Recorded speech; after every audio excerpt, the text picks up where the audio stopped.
Hi, I'd like to speak about a topic very important to our community right now as a city and as a nation, and that is racial and systemic inequities. COVID-19 has brought to light the inequities that we're facing in our country by race, by income, and in a lot of other factors that have been pervasive across the entire history of our nation.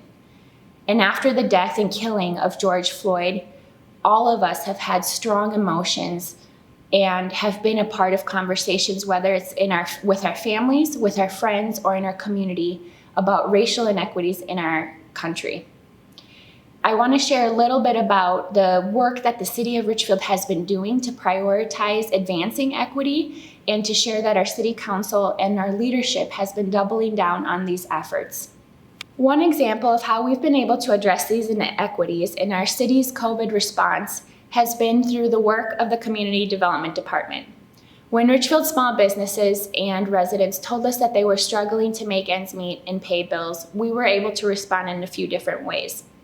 Just recently, the Community Development Department was able to give out 37 forgivable loans to Richfield small businesses, with over half of them being granted to women-owned and people of color-owned businesses.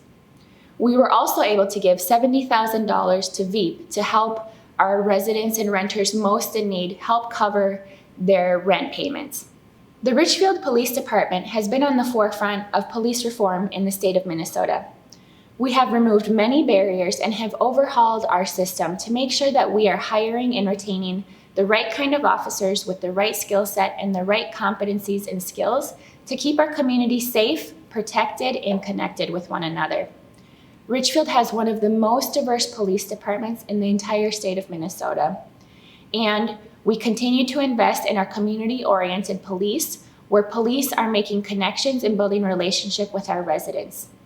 On an annual basis, the Richfield Police contributes over 1,700 hours through their community policing and is always open to working with our residents to find new ways to improve the protection and connection with our residents. Our Public Works Department has been doing an exceptional job of ensuring that equity is front and center in every single thing that they do. For the past decade, we've invested millions of dollars in making sure that our roads, sidewalks, and city infrastructure is easy to use and accessible for all of our residents.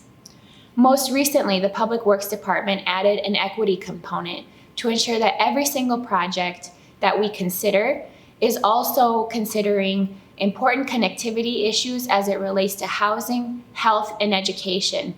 Addressing our transportation inequities and making sure transportation is easy and accessible to everyone is one of our top priorities. With the 2010 census, we found out that Richfield had 2 hard-to-count tracts along 494. For this year's census outreach plan, we're making sure that we're reaching these hard-to-count census tracts and ensuring that every single one of our Richfield residents is counted so that we have access to the very important and crucial support, resources, and funding that our community needs. At the City of Richfield, we recognize that we have a long way to go in ensuring that all of our services are equitably accessed by all of our residents.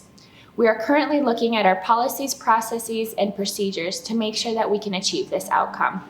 And we look forward to our continued partnership with all of the residents of Richfield to help make this happen.